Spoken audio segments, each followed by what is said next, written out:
नमस्कार।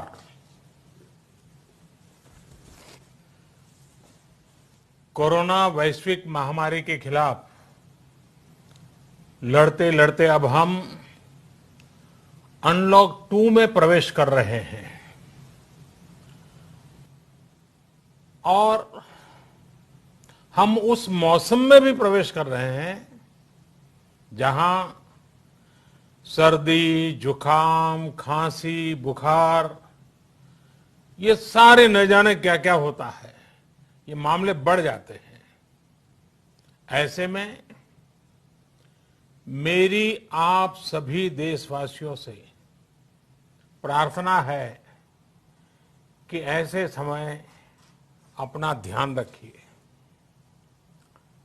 साथियों, ये बात सही है कि अगर कोरोना से होने वाली मृत्यु दर को देखें तो दुनिया के अनेक देशों की तुलना में भारत संभली हुई स्थिति में है।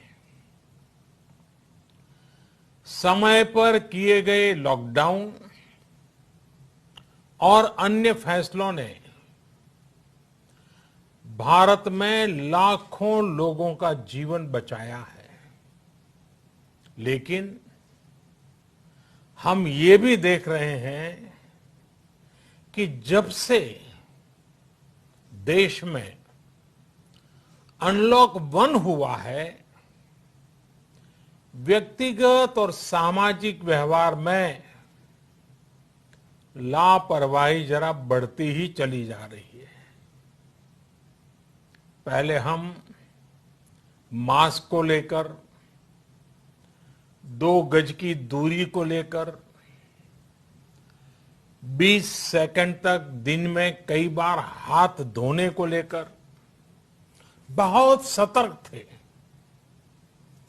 लेकिन आज जब हमें ज्यादा सतर्कता की जरूरत है तो लापरवाही बढ़ना बहुत ही चिंता का कारण है।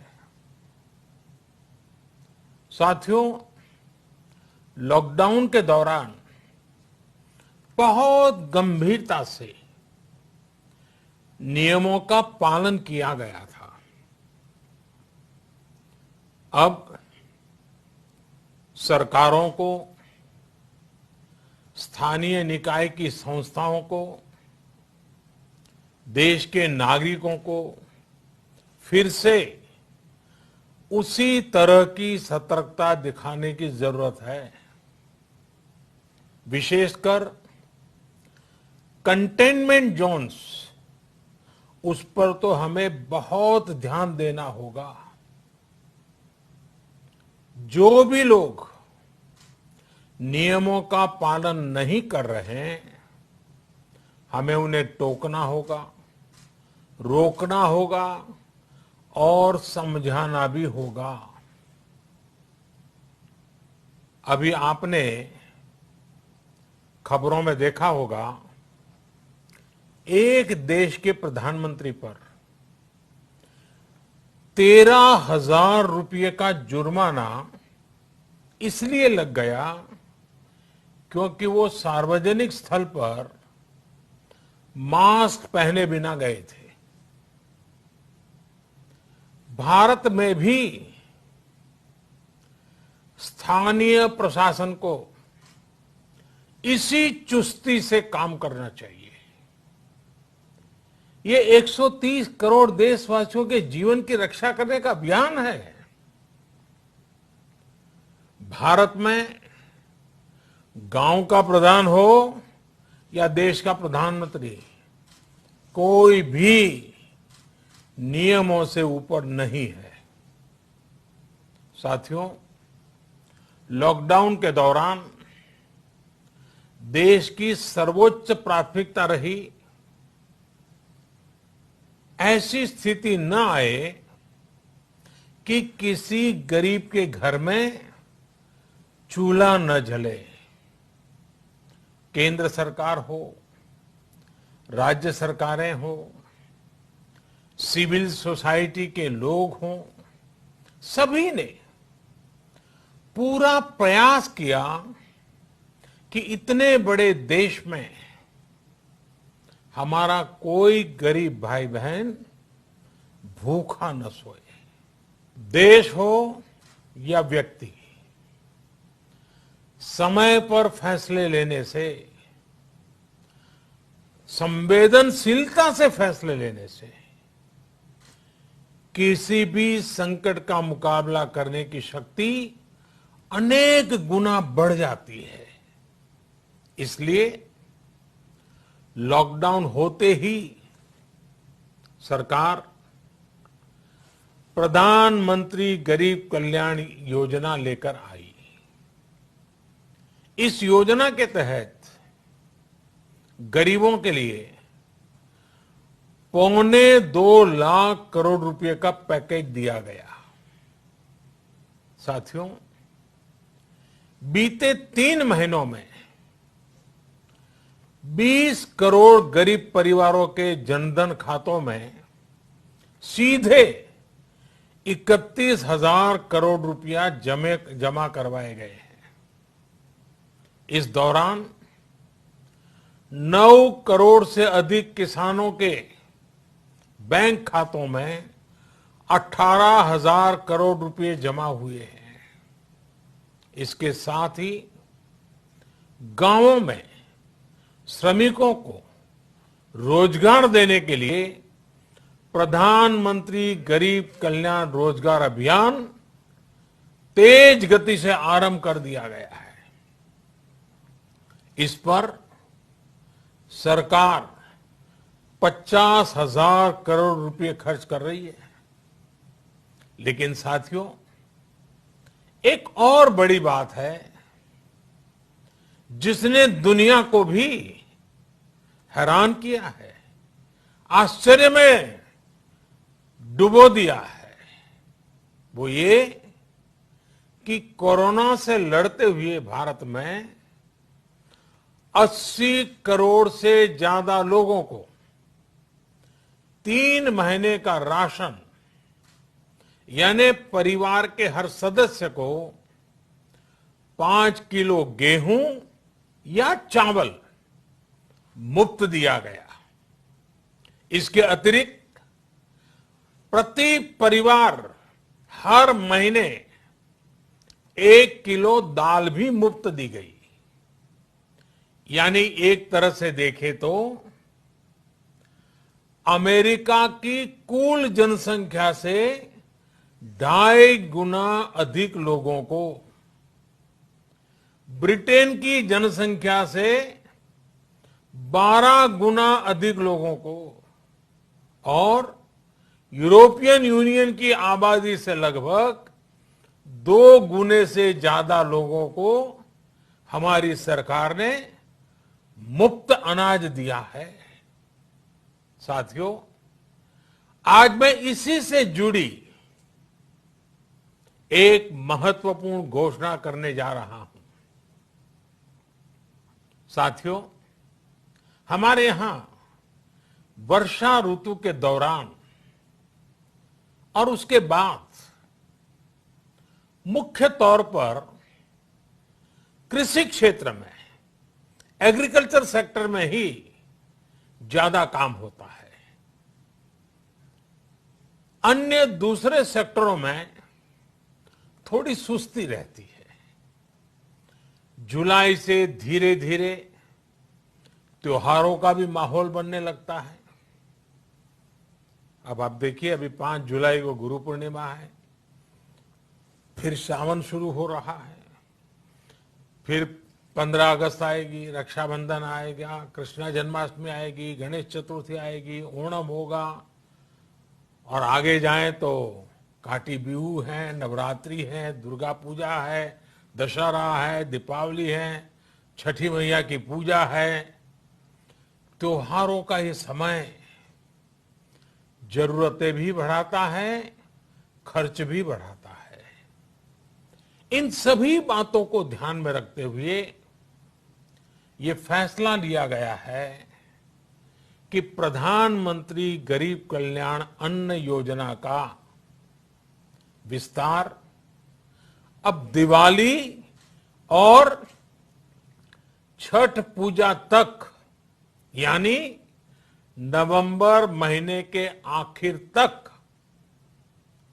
कर दिया जाएगा।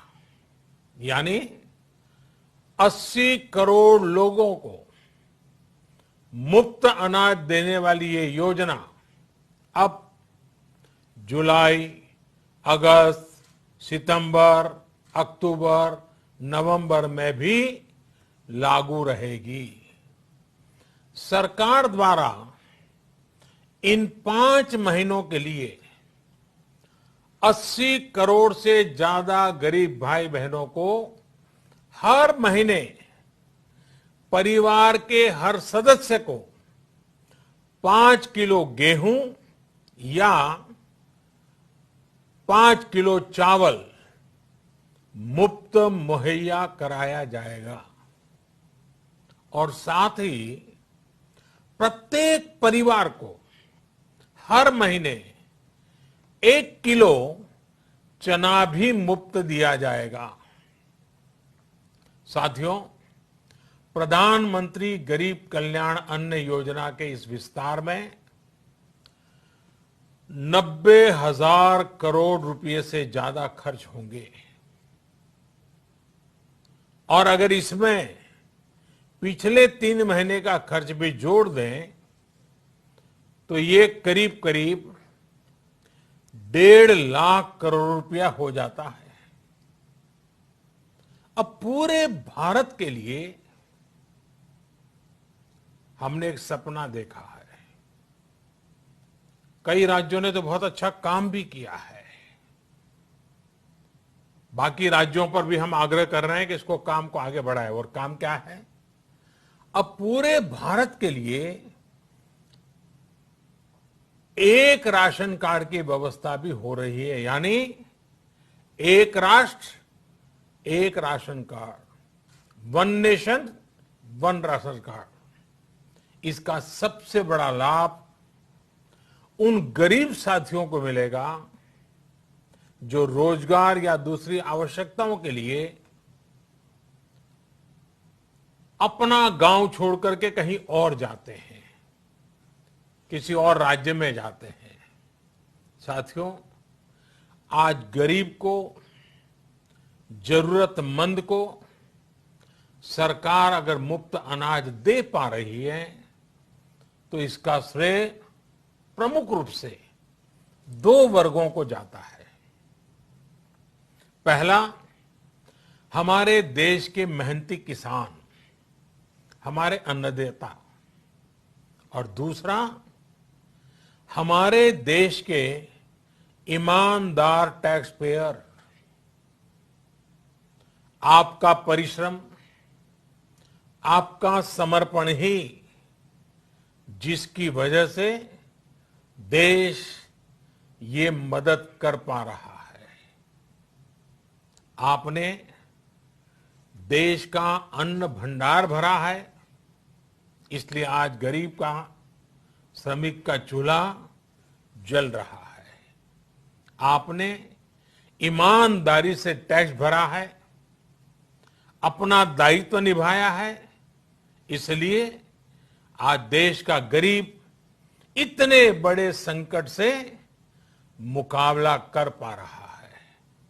मैं आज हर गरीब के साथ ही देश के हर किसान, हर टैक्स पेयर का हृदय से बहुत बहुत अभिनंदन करता हूं, उन्हें नमन करता हूं। साथियों, आने वाले समय में हम अपने प्रयासों को और तेज करेंगे। हम गरीब, पीड़ित, शोषित, वंचित हर किसी को सशक्त करने के लिए निरंतर काम करेंगे। हम सारी एहतियात बरतते हुए इकोनॉमिक एक्टिविटीज को और आगे बढ़ाएंगे। हम आत्मनिर्भर भारत के लिए दिन रात एक करेंगे। हम सब लोकल के लिए वोकल होंगे।